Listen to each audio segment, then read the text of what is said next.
Dalam gelap malam yang pekat, suara langkah kaki berat bergema di antara reruntuhan Tangerang Selatan, menandai awal dari sebuah operasi rahasia yang bisa mengubah nasib bangsa. Aku, Ilham, berdiri di ambang pertempuran yang tak hanya akan menguji nyali dan strategi, tapi juga mengoyak masa lalu. Apakah aku siap menghadapi beang-beang yang selama ini kusembunyikan? Langit Jakarta pagi itu seperti menggantung beban berat, mendung, menggumpal, tapi belum juga turun sebagai hujan. Di luar, jalanan macet seperti biasa, suara klakson bersahutan, tak peduli waktu atau tempat. Namun, aku tidak sedang peduli pada cuaca, lalu lintas, atau hiruk-pikuk dunia sipil. Pikiranku sepenuhnya fokus pada amplop putih tanpa identitas yang baru saja kuterima. Tidak ada nama pengirim, tidak ada stempel resmi, hanya simbol elang hitam di bagian segel. Simbol yang tak pernah terlihat di ruang publik, namun sangat ku kenal. Itu adalah tanda untuk operasi rahasia. Tanganku gemetar sedikit saat membukanya. Bukan karena takut, tapi karena tubuhku tahu sesuatu yang besar sedang menunggu di balik surat itu. Sebagai anggota Kopassus dengan 20 tahun pengalaman di berbagai medan operasi, aku tahu betul bahwa jika amplop ini sampai ke tangan seseorang, artinya negara sedang berada dalam krisis yang tak boleh diketahui publik. Aku membuka suratnya. Perlahan, ada 3 lembar di dalamnya. Yang pertama, informasi target. Yang kedua, nama-nama anggota tim yang akan dipilih langsung olehku. Yang ketiga, perintah singkat, padat, tanpa basa-basi. Operasi kuda hitam. Target, grip, lokasi, Tangerang. Waktu, 10 hari. Status, rahasia tingkat tinggi. Anda ditugaskan sebagai komandan operasi. Tidak ada kegagalan. Aku menutup surat itu. Menatap dinding kosong di depanku cukup lama. 10 hari. Bukan waktu yang cukup untuk misi dengan skala seberat ini. Terutama ketika menyebut nama. GRIP, Gerakan Reformasi Independen Patriot. Di permukaan, mereka terlihat seperti ormas biasa, bergerak di bidang sosial dan kemasyarakatan. Tapi di bawahnya, mereka adalah struktur bayangan yang sedang tumbuh jadi tumor negara. Informasi yang kudapat dalam misi sebelumnya menyebutkan bahwa GRIP sudah menguasai lahan strategis milik negara. Bahkan ada laporan intelijen bahwa mereka sedang membangun markas permanen dengan sistem pertahanan yang sulit ditembus. Masalahnya, mereka bukan sekadar ormas prematur. Mereka punya senjata, pelatihan militer, dan, yang paling berbahaya, simpatisan di dalam tubuh pemerintah sendiri. 2 hari kemudian, aku berdiri di tengah ruang gelap markas rahasia di bilangan Cijantung. 5 orang yang kutunjuk sebagai tim inti sudah duduk melingkar di hadapanku. Mereka semua bukan prajurit biasa. Mereka adalah sise-sise dari pasukan elit yang pernah ikut bersamaku dalam operasi lintas negara di Ambalat dan penyergapan berskala besar di Papua. Ada Arif, spesialis medan urban dan sniper. Dingin, penuh perhitungan. Kemudian Sano, ahli taktik dan demolisi. Wajahnya selalu tersenyum, bahkan ketika meledakkan sarang musuh. Dina, satu-satunya perempuan di tim, mantan intelijen lapangan, yang lebih tajam dari silet. Lalu Cap dan Taufik, rekan yang tak pernah bertanya kenapa, hanya bergerak saat perintah datang. Tanpa ragu, mereka menatapku, menunggu instruksi. Tapi aku diam sebentar. Target kita kali ini bukan operasi biasa, kataku membuka suara. Kita berurusan dengan organisasi yang sudah menyusup ke berbagai lini. Mereka bukan gerombolan preman. Mereka adalah sistem. Arif mengangkat alisnya. GRIP? Aku mengangguk. Seno bersiul pelan, lalu tertawa kecil. Berarti kita sedang menggali sarang semut api dengan tangan telanjang ya? Tidak telanjang, balasku. Kita akan masuk dengan strategi. Diam-diam, tak ada peluru melesat, kecuali terpaksa. Tak ada sorotan kamera, dan tak ada jasad yang bisa diidentifikasi. Suasana langsung berubah hening. Berapa lama? Tanya Dina. 10 hari, semua terdiam lagi. 10 hari berarti tidak tidur normal. Tidak makan dengan tenang. Dan yang paling sulit, tidak boleh gagal. Aku menggeser peta digital ke tengah meja. Mereka menguasai lebih dari 100 hektar lahan. Ada 5 pos besar yang sudah terkonfirmasi. Setiap pos dijaga minimal 15 orang bersenjata ringan. Berarti mereka punya sekitar 75 orang hanya untuk penjagaan statis, gumam Jaka. Dan total anggota yang tercatat dari pengintaian terakhir mencapai 200 orang. Kataku, tapi ingat, mereka tidak tahu kita datang. Belum. Taufik, yang biasanya pendiam, angkat bicara pelan. Kalau mereka sudah siap, berarti mereka menunggu sesuatu atau seseorang. Benar, jawabku. Dan kita harus datang lebih dulu. Malam itu, aku kembali ke asrama pribadi. Kokobam, laci kecil, di meja. Di dalamnya ada foto lama. Aku dan Rian, sahabatku, berdiri berdampingan dalam seragam latihan. Ia tersenyum lebar. Dan aku, seperti biasa, kaku di depan kamera Rian. Kemana kau pergi semua tahun ini? Ia hilang saat kami menjalani pelatihan bersama di Kalimantan. Tidak pernah ditemukan, tidak juga terkonfirmasi tewas. Banyak yang bilang dia sudah mati, tapi aku tak pernah percaya. Dan entah kenapa, malam ini aku merasa langkah-langkahku akan membawaku ke tempat yang pernah aku tinggalkan. Ki masa lalu, yang tak pernah benar-benar mati. 3 hari menjelang keberangkatan, aku menerima laporan terbaru dari agen lapangan. Salah satu lahan yang dikuasai GRIP telah dibangun menjadi kompleks tertutup dengan pos penjagaan bersenjata lengkap dan sistem pengawasan otomatis. Mereka bergerak lebih cepat dari dugaan. Aku berdiri di depan jendela, memandangi lampu-lampu kota yang mulai menyala. Di bawah sinar itu, banyak orang tidur tenang, tanpa tahu bahwa keamanan mereka dijaga oleh darah yang tak pernah mereka lihat. Tugas ini bukan tentang aku, bukan tentang timku, ini tentang tanah ini, tentang negara yang terlalu lama membiarkan luka bernanah di tubuhnya sendiri. Dan kali ini, aku tak akan membiarkan nanah itu menyebar lebih jauh. Matahari baru saja muncul ketika mobil kami memasuki kawasan luar Tangerang Selatan. Perjalanan dilakukan tanpa atribut militer. Kami menyamar sebagai tim survei properti, identitas yang cukup meyakinkan, untuk menyusup ke area yang semakin tertutup oleh GRIP. Aku duduk di kursi depan, menyamar sebagai ketua tim lapangan dari perusahaan properti fiktif. Seno duduk di belakang sambil menguap, aktingnya sebagai teknisi pengukuran tanah sangat meyakinkan. Dina menatap tablet di tangannya, memperhatikan peta yang telah kami ubah tampilannya, agar terlihat seperti aplikasi survei umum. Jaka dan Taufik, seperti biasa, tetap dalam mode waspada, meski senyum kecil tetap terselip di wajah mereka. Tangerang Selatan yang dulu ramai, kini terasa aneh. Beberapa area yang dulunya terbuka, kini dipagari oleh seng tinggi. Di sisi lain, terlihat aktivitas konstruksi yang mencurigakan. Truk masuk keluar membawa material berat, namun tak satu pun memiliki logo perusahaan resmi. Lihat pagar itu, Dina menunjuk ke arah barat.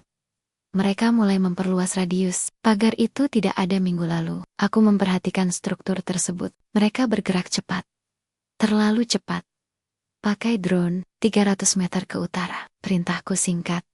Seno menurunkan jendela dan mengeluarkan drone kecil seukuran genggaman tangan. Alat itu meluncur ke atas seperti burung hitam yang menembus awan. Naikkan hingga 100 meter. Ujarku, ambil gambar penuh perimeter. Sementara drone menyusuri udara, aku mengamati sekitar. Beberapa orang berjaket gelap berdiri tak jauh dari pos satpam. Mereka terlihat seperti satpam, tapi sepatu tempur yang mereka kenakan bukan sepatu orang sipil. Dan tangan mereka terlalu kaku untuk petugas biasa. Ada yang aneh, bisik Arif melalui sambungan telinga. Aku memencet mikrofon kecil di balik jaketku. Laporan. Dari posisi saya, ada 4 orang bersenjata laras pendek. Mereka menjaga jalur masuk belakang. Posisinya, mengapit jalur darurat. Catat koordinatnya. Jangan ganggu mereka. Seno menurunkan drone perlahan. Ilham, suara Dina terdengar tegas. Kau harus lihat ini. Aku menatap layar tablet di tangannya. Gambar dari drone memperlihatkan sebuah kompleks dengan pagar, kawat berduri, 3 bangunan kontainer yang diubah menjadi pos penjagaan, serta 1 menara pantau di tengah. Namun bukan itu yang membuat hatiku tercekat. Di dekat menara, berdiri sosok yang terlalu familiar. Wajahnya tertangkap samar, tapi garis rahang dan cara berdirinya. Aku tak bisa salah. Rian? Tidak. Itu tidak mungkin. Rian sudah hilang bertahun-tahun lalu. Tapi apa mungkin dia hidup dan berada di tengah-tengah mereka? Freeze. Gambarnya. Pintaku, Dina memperbesar foto. Wajah itu tak berubah banyak. Rambutnya kini lebih panjang, lebih berantakan. Tapi, sorot matanya, itu sorot yang sama saat ia dulu membantuku keluar dari kobaran api di latihan tempur Kalimantan. Aku tak mengatakan apa-apa, tidak sekarang. Timku tidak boleh tahu lebih dari yang mereka perlu tahu. Kami mundur dari lokasi dan menuju rumah aman di daerah BSD. Sebuah rumah kecil, 2 lantai, yang kami sewa atas nama fiktif. Dari luar, tak ada yang istimewa. Hanya rumah biasa. Tapi di dalamnya, kami telah membangun pusat observasi dan tempat istirahat tim. Seno membuka laptopnya dan menyambungkan hasil drone ke layar besar. Gambar demi gambar diputar. Peta digital dilengkapi dengan titik-titik merah menandakan pos grip yang teridentifikasi. Mereka punya minimal 48 personel tetap di kompleks utama, ujar Seno. Tapi saya curiga, mereka juga merekrut dari luar. Ada beberapa wajah baru dari hasil pengintaian 2 hari lalu. Dina menunjuk sudut gambar. Yang ini tidak punya riwayat apapun. Seperti muncul begitu saja. Aku menyimak diam-diam. Mataku terus kembali ke satu frame, tempat Ryan berdiri. Aku tidak tahu apakah itu benar-benar dia, tapi sesuatu dalam diriku berteriak. Itu dia. Malam itu, aku keluar sendirian. Berjalan kaki menuju tempat makan kecil di pinggiran kota. Aku butuh udara. Butuh berpikir. Setiap langkah terasa berat, seolah tanah di bawahku tahu beban yang kupikul. Kupesan kopi hitam, pahit, tanpa gula, seperti hidupku sejak bertahan-tahan lalu. Kupikir tentang perintah yang kubawa. 10 hari, untuk menghancurkan struktur krip. Tapi bagaimana jika Rian benar-benar ada di dalamnya? Apa yang harus kulakukan? Menangkapnya? Menyerahkannya? Atau menyelamatkannya? Keesokan harinya, kami mulai melakukan penyusupan informasi. Dina berpura-pura sebagai pencari kerja dan berhasil mendapatkan akses ke dalam salah satu pos rekrutmen. Grip yang menyamar sebagai pusat kegiatan sosial. Ia memasang alat pelacak suara di salah satu ruang administrasi dan kembali dengan informasi berharga. Mereka mengumpulkan sukarelawan untuk proyek sosial. Tapi, semua yang diterima wajib tinggal di barak. Lapor Dina. Cuci otak, gumam Arif. Pola yang sama seperti milisi-milisi luar negeri. Aku memandangi dinding papan strategi yang mulai penuh dengan catatan dan gambar. Waktu berjalan, sudah hari ketiga. Kami belum menyerang, tapi kami tahu satu hal pasti. Musuh ini bukan hanya kuat secara senjata. Mereka punya sistem, punya keyakinan, dan punya wajah-wajah dari masa lalu. Malam keempat, aku memutuskan untuk mengungkapkan pada tim. Saya melihat seseorang. Kataku perlahan, seseorang dari masa lalu. Mereka menatapku. Tak ada yang menyela. Namanya Rian. Kami dulu bersama di pelatihan. Dia hilang dalam tugas. Tak pernah ditemukan. Dan dia sekarang bersama Grip. Tanya Arif. Aku belum yakin. Tapi, ya, itu akan mengubah cara kita bergerak. Seno menarik napas panjang.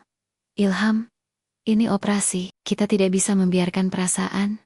Aku tahu. Potongku. Tapi aku juga tahu siapa Ryan. Jika dia ada di sana, maka ada sesuatu yang lebih besar dari yang kita lihat. Dina mengangguk pelan. Kita akan cari tahu siapa dia sekarang. Dan untuk pertama kalinya dalam karierku, aku merasa gentar. Bukan karena jumlah musuh, tapi karena bayangan masa lalu yang mulai berjalan di sisi musuh. Hari kelima. Separuh waktu telah habis, dan belum satu peluru pun kami lepaskan. Operasi ini bukan tentang seberapa cepat kami menyerbu, tapi seberapa dalam kami bisa menyusup tanpa disadari. Aku duduk di sudut ruangan rumah aman, memperhatikan peta besar yang tergantung di dinding. Titik-titik merah yang kami tandai makin banyak. 5 pos utama Grip telah dikonfirmasi, tapi yang paling mengganggu adalah satu lokasi tak bertanda. Sebuah bangunan tua di kawasan industri yang tidak pernah muncul di laporan resmi. Bahkan dari satelit sekalipun, hanya muncul di foto drone secara tak sengaja. Dina menyebut tempat itu titik buta. Terlalu bersih, katanya sambil menunjukkan gambar bangunan itu. Tak ada aktivitas fisik, tapi listrik dan airnya aktif. Apapun yang terlalu tenang, di tengah medan konflik, biasanya menyimpan sesuatu yang busuk. Tambah Arif. Aku mengangguk. Sudah saatnya kami bergerak. Seno dan aku menyusup ke area industri malam itu. Dengan pakaian buruh dan rompi reflektif, kami tampak seperti teknisi, pengukur lahan. Di tangan, kami membawa alat pemindai medan berbentuk seperti detektor logam. Kami menyelinap di antara kontainer kosong, lalu memanjat dinding pembatas setinggi 2 meter. Di baliknya, berdiri bangunan beton tua tanpa jendela, hanya satu pintu, logam besar di tengahnya. Kau dengar itu? Bisik Seno. Aku menajamkan telinga, suara dengungan rendah, konstan, seperti genset besar bekerja di bawah tanah. Pasti ada sesuatu di bawah bangunan ini. Kami tidak masuk malam itu, Hania menandai lokasi dengan GPS dan menempatkan kamera kecil di atap bangunan, menggunakan tali magnetik. Cukup untuk mulai mengumpulkan data. Tapi sebelum kembali ke mobil, aku melihat sesuatu yang membuat darahku membeku. Di kejauhan, siluet seorang pria berdiri di atap gedung lain, diam, mengamati kami. Aku tak bisa melihat wajahnya jelas, tapi cara berdirinya, posisi tangan di pinggang, itu gaya Rian. Aku tak bisa menahan diri. Aku akan dekati dia, kataku sambil mulai bergerak cepat. Hei, Ilham, Seno berbisik keras. Ini bukan waktunya. Tapi aku sudah berlari, menyeberangi area terbuka, memanjat tangga besi menuju atap bangunan tempat pria itu berdiri. Nafasku berat, dan detak jantungku tak teratur. Bukan karena lelah, tapi karena harapanku bertarung dengan realita. Saat aku sampai di atap, kosong. Ia sudah pergi. Secepat bayangan yang tak bisa disentuh. Aku berlutut, menatap langit malam. Bertanya dalam hati. Rian, kau masih hidup? Dan, jika ya, mengapa kau berada di sisi ini? Keesokan harinya, timku menyelidiki lebih lanjut tentang titik buta. Rekaman dari kamera di atap memperlihatkan beberapa orang bersenjata keluar masuk bangunan pada pukul 3 pagi. Mereka membawa kotak hitam besar. Salah satu dari mereka mengenakan jaket dengan emblem grip versi berbeda, dengan tambahan garis merah di sekeliling logo elang. Mereka punya hierarki di dalam organisasi. Gumam Dina. Ini seperti unit elit mereka. Aku menatap gambar itu dalam-dalam. Coba perbesar yang ini, kataku sambil menunjuk sosok di depan kelompok. Gambarnya buram, tapi cukup untuk melihat wajahnya.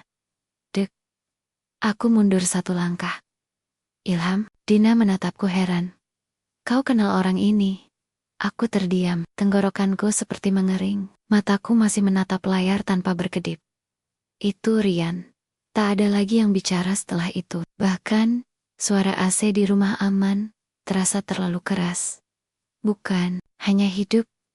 Bisikku pelan, tapi dia pemimpin unit tempur mereka. Seno akhirnya angkat bicara. Kalau begitu, ini lebih buruk dari yang kita kira. Dia tahu cara kita berpikir. Dia tahu metode Kopassus. Bukan hanya tahu, tambah Jaka. Dia adalah bagian dari kita. Dulu, hari ke-6, aku memutuskan melakukan sesuatu yang gila. Aku akan masuk sendiri. Reaksi mereka langsung meledak. Dina Ilham. Jangan konyol, ini bukan drama film. Bukan konyol. Kataku tenang, aku mengenalnya. Jika aku bisa bicara, mungkin kita bisa pecahkan ini tanpa baku tembak. Dan jika dia sudah terlalu dalam, tanya Arif. Jika dia bukan Rian yang kau kenal, menatap mereka satu persatu. Itulah risiko yang harus kutanggung. Malam itu, aku berjalan ke arah titik buta sendirian, tidak membawa senjata mencolok. Hanya satu pistol pendek di pinggang, dan satu radio kecil di telinga.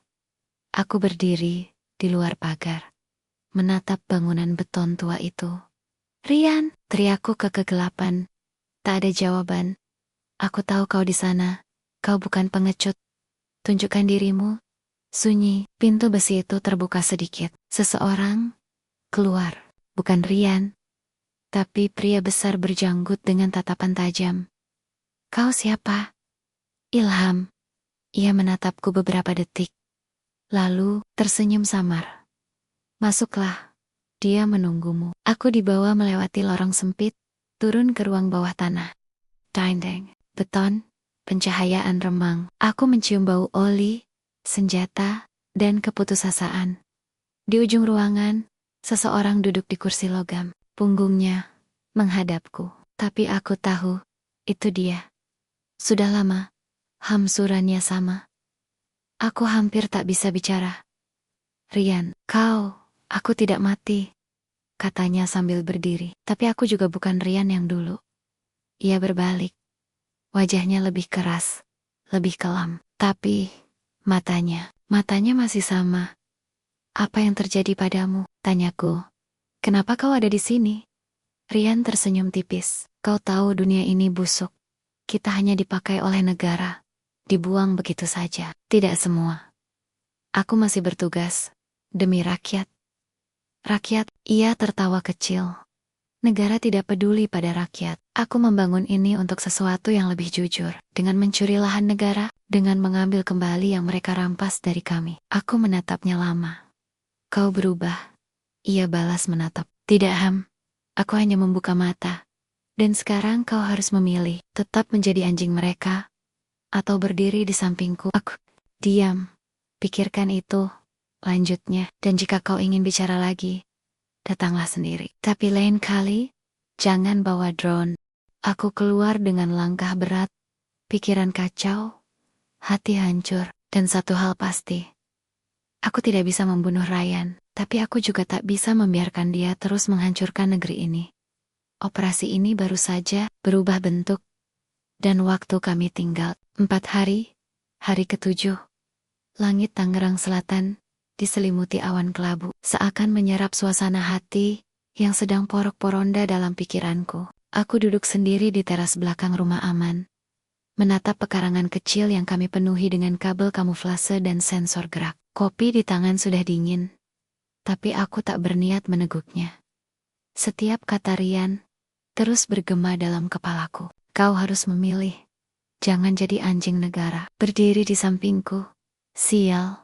Aku menggeser pandangan ke layar ponsel. Ada pesan dari markas besar, Jenderal Syahril status perkembangan operasi, Harikat, laporan detail dinanti. Aku belum membalas. Apa yang harus kutulis? Bahwa musuh punya sistem yang jauh lebih kompleks? Bahwa ada mantan Kopassus di balik grip? Atau bahwa aku mengenalnya? Dia bicara padamu? Tanya Dina tajam. Aku mengangguk pelan.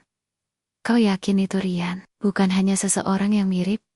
Tak mungkin salah. Aku ingat betul sorot matanya. Aku menarik napas dalam. Dia bukan orang yang bisa ditiru dengan mudah. Lalu apa yang dia inginkan? Tanya Jaka. Suara di ruang tak seberapa besar itu mendadak menegang. Dia ingin aku berdiri di sisinya. Ruangan mendadak sunyi. Dan, apa yang akan kau lakukan? Tanya Arif dengan nada pelan. Aku memandang keluar jendela. Tapi yang pasti, aku tidak akan membelot Dana Mendekot. Kita harus segera ambil tindakan. Mereka sudah tahu keberadaan kita. Mereka belum tahu posisi rumah ini, kataku cepat. Seno mengangguk. Tapi mereka tahu kita mengawasi. Itu cukup buruk. Mulai malam ini, kita buat Grip tahu bahwa kita bukan cuma pengintai.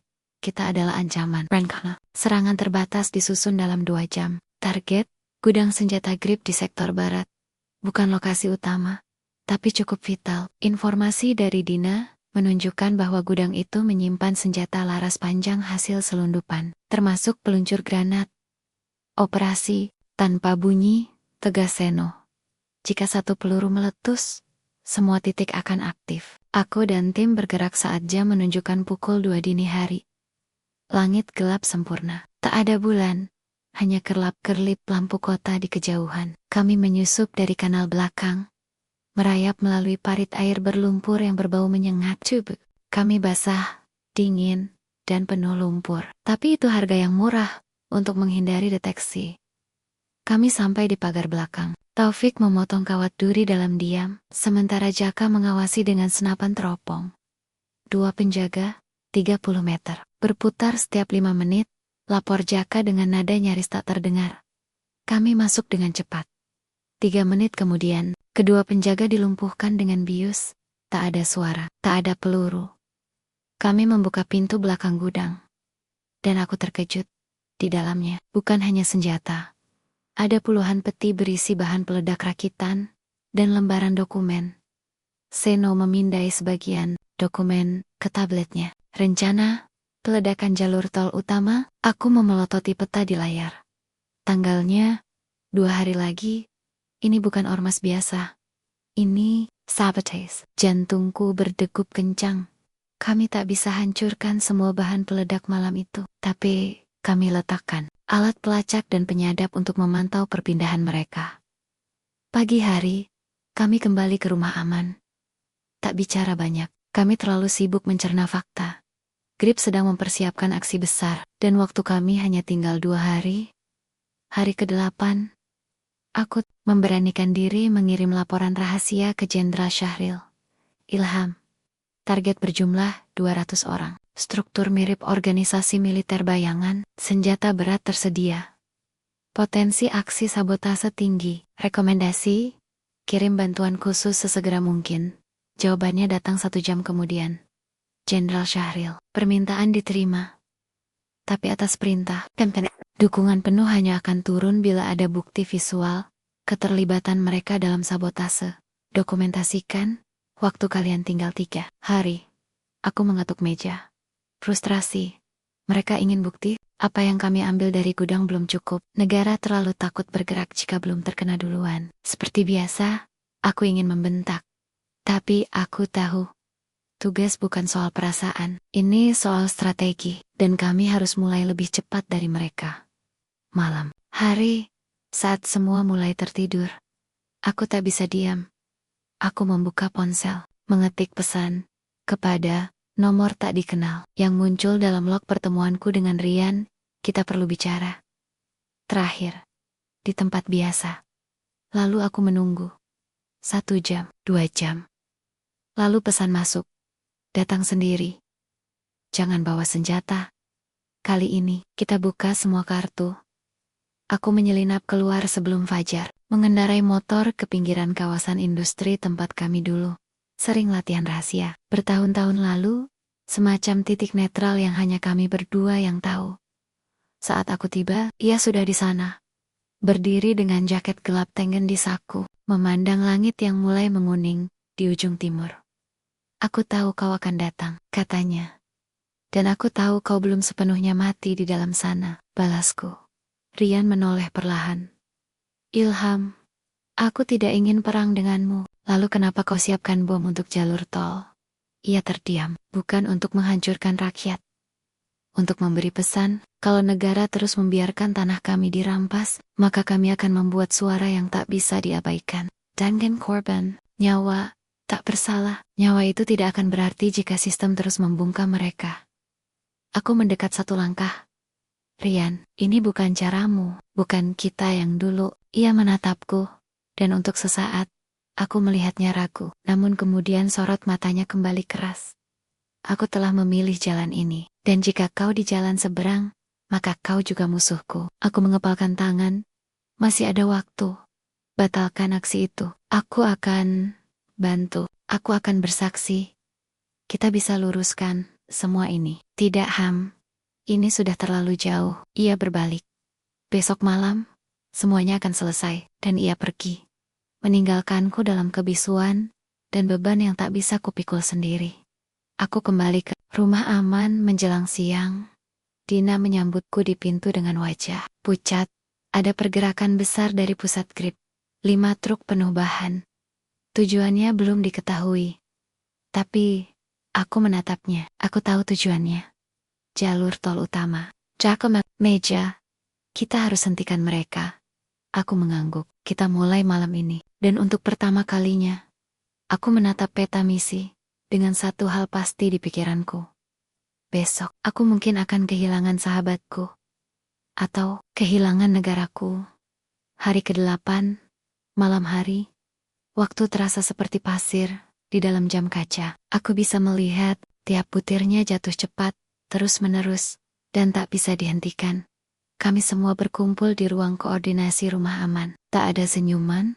Tak ada percakapan santai, hanya layar peta digital, dokumen cetak, dan secangkir kopi yang tak disentuh. Aku memegang pointer laser, menunjuk satu titik merah besar di peta. Target utama, jalur tol pusat di kilometer 30. Mereka akan meledakkannya besok malam. Pukul 10, truk-truk yang keluar tadi malam kemungkinan membawa bahan peledak. Dan saat ini, tersebar di 3 titik persiapan. Kalau begitu, kita harus bagi tim, kata Seno. Tak bisa hanya fokus ke satu titik. Aku mengangguk, betul. Tapi kita harus pastikan satu hal. Kita harus menangkap momen peledakan atau persiapan mereka secara visual. Kalau tidak, markas besar tak akan kirim pasukan tambahan. Dina mengetuk laptopnya. Aku bisa setup siaran langsung dari kamera kancing yang kalian kenakan. Bahkan bisa dikirim langsung ke markas. Bagus, sahut Jaka. Tapi kita juga butuh rekaman cadangan. Kalau sinyal terputus, semua sia-sia. Aku menatap mereka satu persatu. Ini misi paling berbahaya yang pernah kita jalani. Kirep yuk, pasukan lengkap. Kita hanya 7 orang. Menghadapi 200. Sunyi. Aku lanjut. Tapi kita punya satu hal yang mereka tidak miliki. Niat. Kita bukan tentara bayaran. Kita bukan ormas. Kita adalah pelindung garis depan negeri ini. Dan Antak. Pertama kalinya sejak operasi ini dimulai, aku melihat cahaya kecil di mata mereka. Bukan harapan, tapi keberanian. Pukul 2 pagi, kami membagi tim dalam 3 kelompok. Tim Alfa, aku, Jaka, menuju lokasi truk pertama di gudang bahan bangunan tua. Tim Bravo, Seno, Arif, Taufik, targetkan gudang di bawah jembatan layang kilometer 26. Tim Charlie, Dina dan Roni, memantau lewat drone dan pusat kontrol dari rumah aman. Kami bergerak serentak, masing-masing dengan komunikasi diam-diam lewat kanal terenkripsi. Langit gelap, hujan mulai turun pelan, pertanda buruk atau penutup sempurna. Aku dan Jaka menyusup lewat jalur irigasi belakang gudang. Bau minyak solar dan besi tua menyambut kami. Kami merayap mendekati bangunan lampu redup. Tak ada suara, tapi kami tahu mereka di dalam. Jaka menyentuh bahuku. 2 penjaga, satu merokok, satu mondar-mandir. Aku angguk pelan, biar aku yang urus. Aku bergerak cepat, menyelinap di bayang-bayang truk tua. Saat penjaga pertama memalingkan wajah, aku kunci lehernya, seret dia ke semak. Bius dengan jarum suntik. Penjaga kedua tak sempat bicara saat Jaka memukul bagian belakang kepalanya. Kami masuk ke gudang, dan aku membeku. Ada 6 orang di dalam, sedang memasang rangkaian kabel pada sebuah kotak logam besar. Di samping mereka, 2 galon bahan kimia dan pelat peledak seukuran tutup drum. Bukti visual. Bisik Jaka. Aku menyalakan kamera di dada, merekam dalam diam. Tapi sebelum kami sempat kabur, siapa itu? Alarm berbunyi.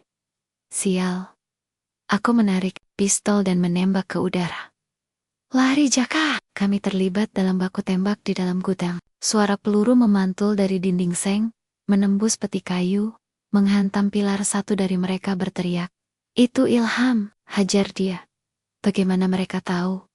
Bagaimana mereka tahu aku di sini? Aku dan Jaka mundur sambil melempar granat ke arah pintu. Masuk. Ledakan kecil. Asap kami kabur lewat jalur belakang dan melompat ke kanal. Tubuh kami basah, penuh lumpur dan darah dari luka ringan di lengan Jaka. Tapi kami selamat, dan kami membawa bukti. Kita berhasil merekam proses perakitan bom. Lapor Dina begitu kami kembali.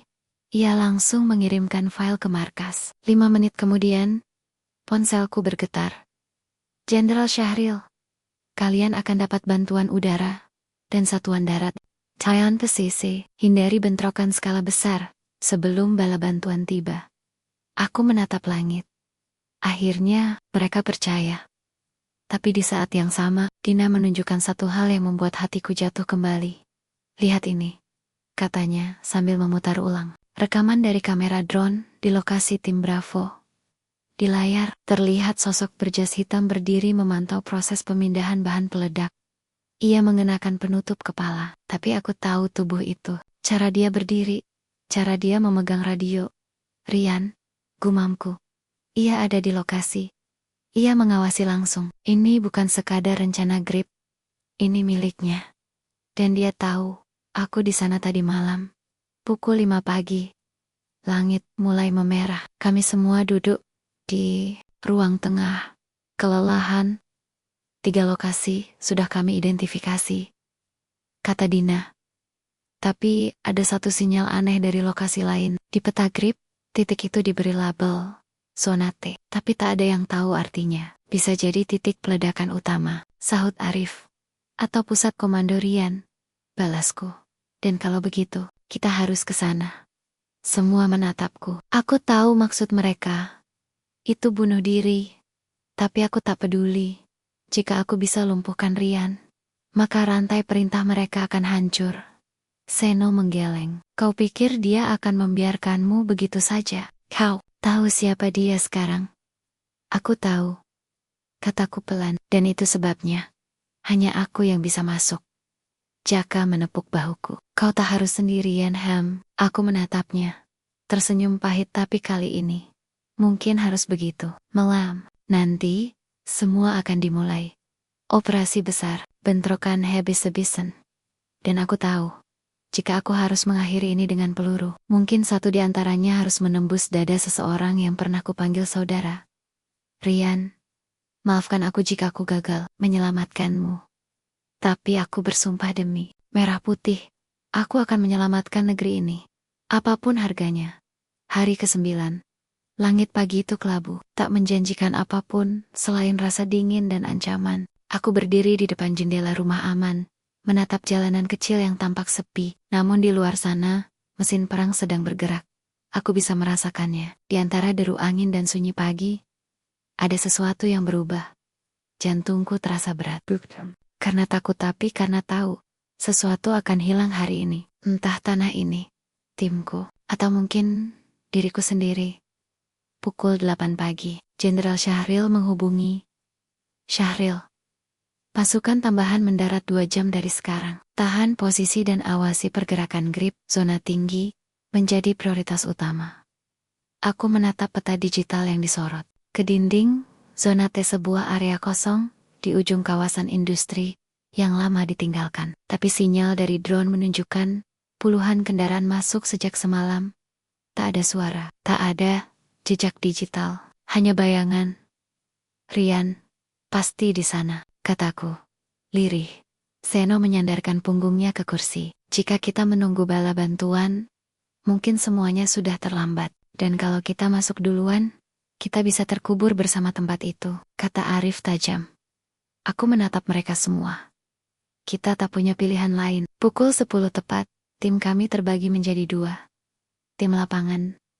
Aku, Seno, dan Jaka menuju zona tinggi secara langsung. Menyusup lewat sistem drainase. Tim pengintai, Dina, Arif, Taufik, dan Roni mengontrol drone, memberi koordinat, dan mengawasi jalur evakuasi. Kami mengenakan pakaian tempur ringan dan rompi, berisi sensor sinyal serta kamera siaran langsung. Langit mulai menghitam saat kami meninggalkan rumah aman. Hujan turun pelan, membuat setiap langkah di tanah berlumpur terasa lebih berat, tapi kami melangkah terus. Tanpa bicara banyak, semua sudah tahu apa yang mungkin terjadi.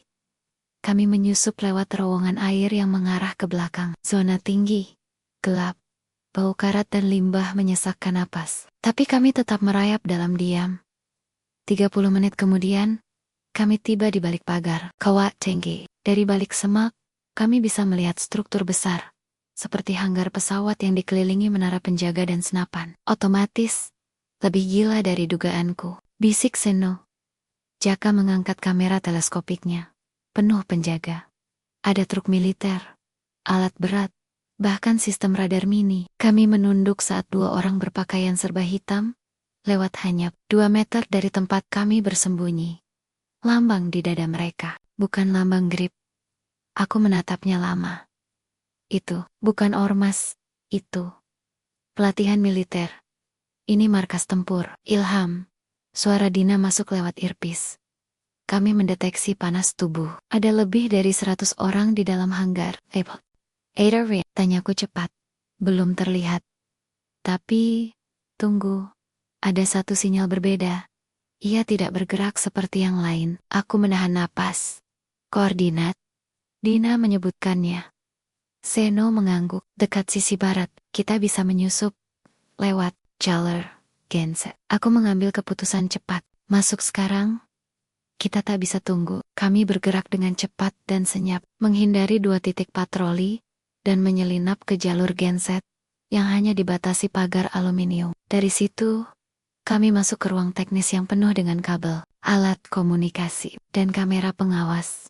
Seno menonaktifkan sistem alarm. Jaka membuka pintu baja kecil, dan di dalam ruangan itu, aku melihatnya.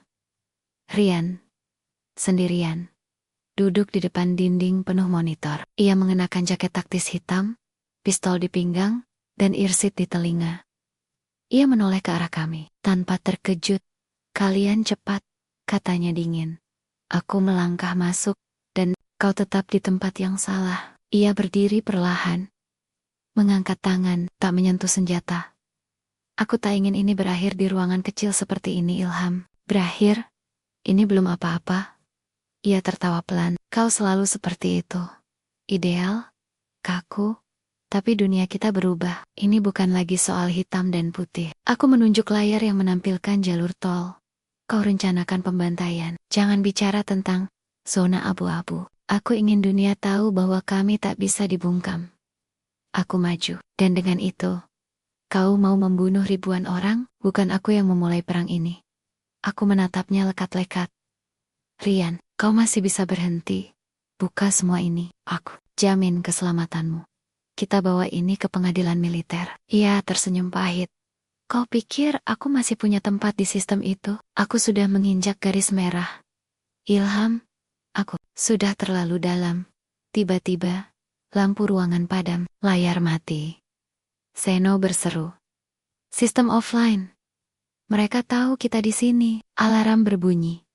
Dari luar, terdengar suara sepatu berlari dan tembakan meletus. Keluar sekarang, teriak Jaka. Aku menatap Rian terakhir kalinya. Ia menarik pistolnya, tapi bukan untuk menembakku. Ia mengarahkannya ke layar monitor, lalu menghancurkannya dengan satu peluru. Aku tak akan biarkan mereka pakai sistemku. Rian, ia tak menjawab. Ia tuas pintu darurat di belakang, dan seluruh dinding terbuka. Asap putih memenuhi ruangan, kami kehilangan pandangan, dan saat asap mereda, dia sudah pergi. Kami berhasil keluar dari zona tinggi, setelah tembak-menembak singkat di jalur belakang. Jaka tertembak di bahu. Seno luka ringan. Aku hanya kehilangan suara yang biasa kuucapkan untuk memberi perintah. Untuk menyebut nama Ryan, kami tiba kembali di rumah aman sebelum tengah malam. Drone terakhir menunjukkan. Grip sedang bersiap, truk-truk bergerak ke jalur tol. Bahan peledak dibawa, waktu meledak. Esok malam, dan yang lebih buruk, kami kehilangan Ryan. Tapi aku tahu dia belum pergi, dia akan muncul di titik akhir. Dan saat itu terjadi, aku harus siap melakukan hal yang paling tak pernah kuinginkan. Denyut jantungku masih berdetak keras saat kami tiba di rumah aman. Luka di bahu Jaka dan suara serak yang menggerogoti tenggorokanku adalah pengingat nyata. Betapa nyarisnya kami kehilangan segalanya. Jaka, kau harus dirawat, kataku. Kita tak bisa terus begini. Jaka mengangguk. Meski wajahnya masih menahan sakit. Aku bisa bertahan, Ilham. Ini bukan pertama kalinya. Aku menatap mereka semua. Tubuh dan jiwa terasa berat. Setiap napas terasa seperti beban. Tapi aku harus kuat. Timku butuh aku tetap berdiri. Terutama saat ancaman terbesarnya masih berkeliaran. Rian. Nama itu mengusik pikiranku. Sosok yang dulu sahabat, kini jadi musuh paling berbahaya. Aku duduk di sudut ruangan, mencoba mengatur napas dan pikiran. Dina menghidupkan layar monitor yang menampilkan data dari drone. Lihat ini. Mereka bergerak cepat. Target utama masih jalur tol. Dalam waktu kurang dari 24 jam, mereka akan meledakkan seluruh area. Aku mengangkat kepala. Mataku fokus menatap peta digital. Kita harus hentikan mereka sebelum itu. Seno masuk dengan wajah serius. Kita punya pilihan, Ilham. Kita bisa lakukan serangan frontal besar-besaran. Tapi risiko tinggi. Atau kita bisa sabotase dari dalam. Serang pusat komando Rian. Aku menghela napas. Serangan frontal? berarti kita menghadapi 200 lawan. Kita hanya 7. Serangan dari dalam mungkin bisa hancurkan rencana mereka tanpa banyak korban, kata Arif. Aku memandang satu persatu wajah mereka, melihat keteguhan dan rasa takut yang tersembunyi. Kita bagi tugas, kataku akhirnya. Tim Alfa serang jalur tol dan hancurkan bahan peledak. Tim Bravo masuk ke zona tinggi untuk sabotase pusat komando. Dina dan Roni tetap di sini. Kendalikan intel dan evakuasi. Keputusan ini menimbulkan suasana tegang. Semua tahu risikonya. Malam itu, aku memimpin tim Bravo menyusup kembali ke zona tinggi. Hujan deras mengguyur, menambah tantangan, tapi sekaligus menutupi jejak kami. Setelah beberapa jam merayap, kami berhasil mencapai bangunan utama. Kamera pengawas sedikit disabotase oleh Dina sebelumnya, tapi alarm cadangan tetap aktif. Kami bergerak cepat, hati-hati melewati lorong gelap. Tiba-tiba, suara langkah kaki menggema. Siapa di sana? Teriak seorang penjaga. Jaka dan Seno langsung mengacungkan senjata. Tembakan pun meledak. Pertempuran sengit pecah. Aku mencoba fokus, tapi suara tembakan, teriakan, dan dentuman membuat kepalaku berputar. Di tengah kekacauan, aku melihat sosok familiar berlari. Rian. Dia melesat dengan cepat, berhadapan langsung denganku. Ilham, katanya, napasnya berat. Kenapa kau selalu menghalangi jalan hidupku? Aku membalas dengan dingin. Karena kau sudah terjebak dalam dunia yang kau buat sendiri. Pertarungan batin kami menyala di tengah perang fisik. Dalam sekejap, kami saling berhadapan. Mata bertemu. Dua sahabat yang berubah menjadi musuh. Dia menurunkan senjata dan berbisik. Masih ada waktu untuk berubah. Tapi aku tahu, kata-kata itu tak cukup. Suara langkah pasukan grip yang lain makin mendekat. Pergi Ilham, aku akan menghadang mereka, serunya. Aku menatapnya 1 detik, lalu mundur. Kami harus menangani situasi ini dengan strategi. Di luar, tim Alfa berhasil mencapai jalur tol. Dina mengirimkan laporan langsung. Bahan peledak mulai dipindahkan ke kendaraan berat. Dalam 15 menit, mereka akan bergerak. Jaka memberi kode untuk menyerang. Ledakan kecil dan suara tembakan terdengar di kejauhan. Kami harus menyelamatkan lebih dari sekadar lahan. Kami harus menyelamatkan harapan. Saat pagi mulai menyingsing, tubuh kami kelelahan. Tapi misi belum selesai.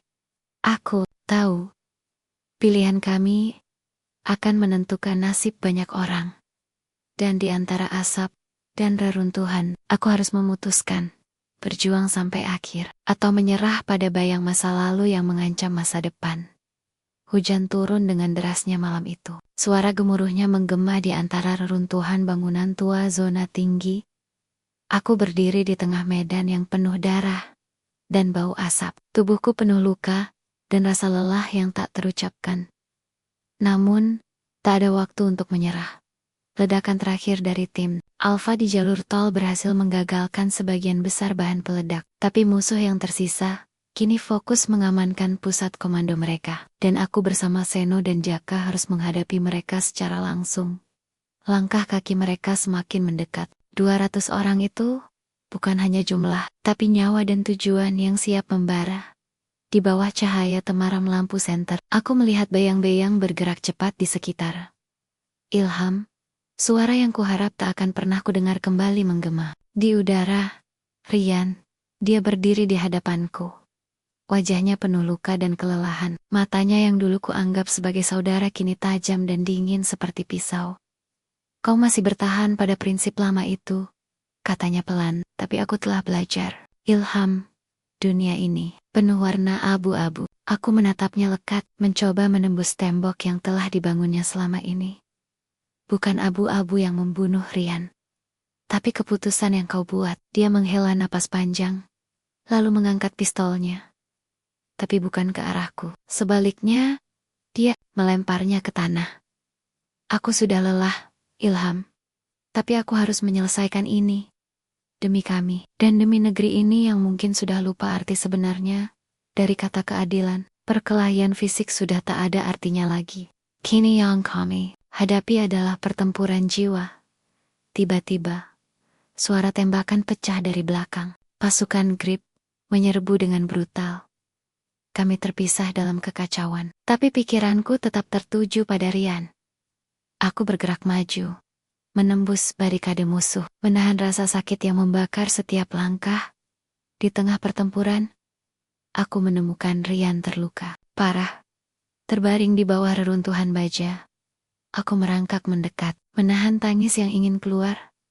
Kau bisa bertahan, kataku. Aku akan membawamu keluar dari neraka ini. Matanya terbuka perlahan. Ilham, kau masih percaya padaku? Aku menggenggam tangannya erat. Selalu. Dan saat sirine bantuan militer terdengar di kejauhan, aku tahu perjuangan kami belum berakhir. Tapi malam itu, kami menorehkan harapan baru di tengah kehancuran. Pagi merekah dengan kabut tipis yang masih menyelimuti zona tinggi. Suara sirene ambulans dan kendaraan militer bergantian memenuhi udara, menggantikan riuh pertempuran yang semalam mengguncang wilayah ini. Aku duduk di samping Ryan yang terbaring lemah di atas tanduk. Wajahnya penuh luka, namun matanya masih menyimpan secercah kehidupan. Tim, kami yang lain sibuk mengatur evakuasi dan dokumentasi bukti-bukti agar operasi ini dapat berjalan lancar. Di pengadilan militer, aku sendiri menatap keluar jendela rumah sakit lapangan, merenungkan segala yang telah terjadi. Rian, sahabat lama yang kini menjadi musuh, kini bergantung pada aku untuk bertahan hidup. Dilema yang membelit hati rasanya semakin berat. Apakah aku akan membiarkan dia menanggung konsekuensi atas semua yang telah dia lakukan? Atau memberi kesempatan kedua, seperti aku dulu berharap mendapatkannya? Kau tahu, suara Rian serak, memecah hening. Aku salah, aku tersesat dalam amarah dan rasa sakit. Tapi kau yang selalu ada, Ilham. Aku menggenggam tangannya pelan. Ini belum akhir, Rian. Tapi kau harus mau berubah demi masa depan yang masih bisa kita bangun. Rian menatapku dengan harapan dan penyesalan yang dalam. Aku tahu di depan tak mudah, penuh tantangan dan pengorbanan. Namun, dengan tekad bulat dan jiwa yang tak mudah menyerah, aku yakin kami bisa menata kembali hidup yang sempat hancur. Di luar sana, dunia terus berjalan. Tapi di sini, dalam ruang kecil ini, aku percaya benih perdamaian mulai tumbuh, meski harus dimulai dari luka terdalam. Beberapa minggu telah berlalu. Sejak malam penuh badai itu, Rian masih menjalani perawatan intensif. Dan aku sering duduk di sisinya, mengingat semua yang telah kami lalui bersama. Persahabatan, pengkhianatan, dan pengorbanan. Hari ini, aku berdiri di tepi hutan kecil dekat rumah aman kami, melihat sinar matahari menembus pepohonan. Damai yang kurasakan terasa asing, tapi juga menyembuhkan. Aku tahu, misi kami sudah usai, tapi perjuangan untuk membangun kembali negeri ini baru saja dimulai. Rian akhirnya membuka mata. Dengan suara yang lebih tegas dari sebelumnya dia berkata, Ilham, terima kasih sudah tidak menyerah padaku. Aku tersenyum. Ini bukan tentang menyerah, Rian. Ini tentang percaya-percaya bahwa kita masih bisa memilih jalan yang benar.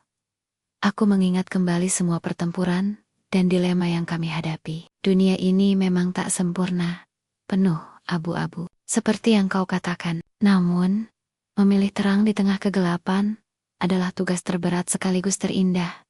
Ke depan, aku dan tim harus terus menjaga tanah ini, melindungi rakyat dari ancaman apapun, dan memastikan kejadian seperti ini tak terulang.